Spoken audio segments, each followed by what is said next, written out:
Mula dito sa bayan ng Santiago City ay tumuklas nga tayo ng bagong daan. Maniniwala ka ba na makakarating ka sa bayan ng San Mateo na ganito lang ang dadaanan mo? Hindi ka nga dadaan ng mga main highways. Literal na puro backdoors lang yung dadaanan natin, pero makakatagos pa rin tayo sa may sentro ng San Mateo. Ilan siguro sa inyo ay alam na itong dadaanan natin. Pero kung sakali man na isa ka sa mga hindi pa nakakaalam ng daan na to, make sure na papanoorin mo ng buo ang video ito at ituturo ko rin sa'yo ang sikretong portal na natuklasan ko. Tara, simulan na natin ang kwento.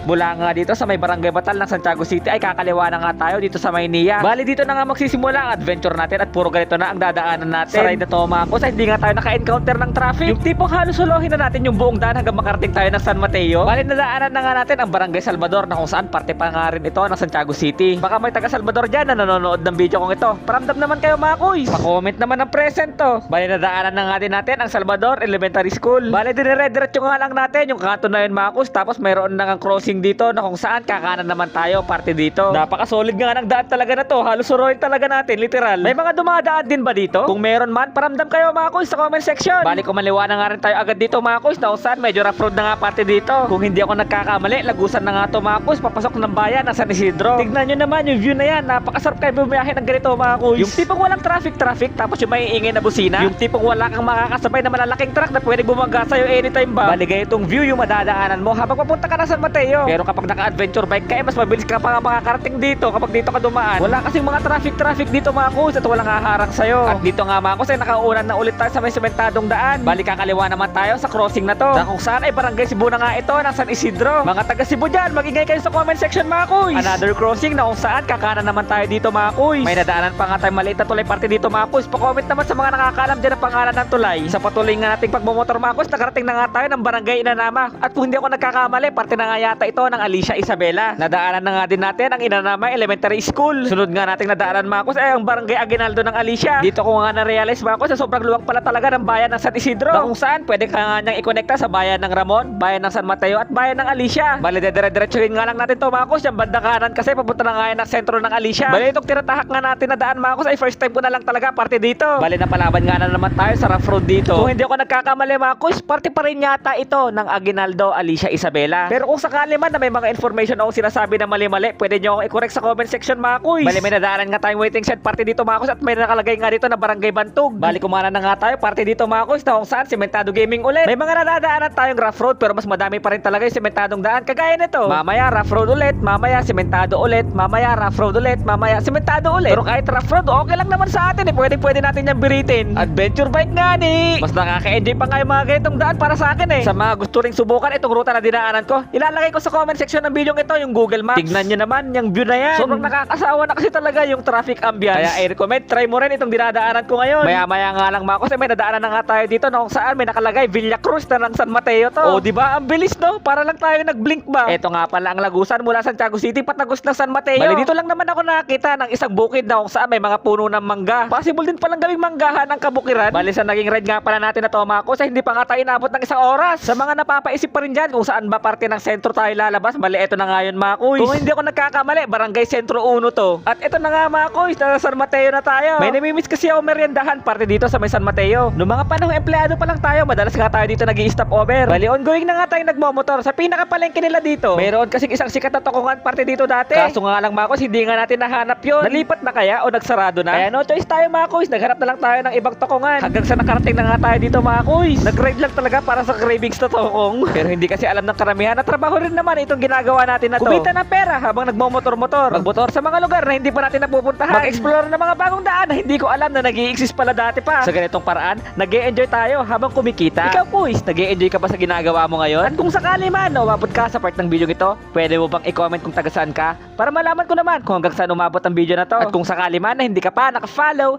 ay baka naman. See you next video mga kuys!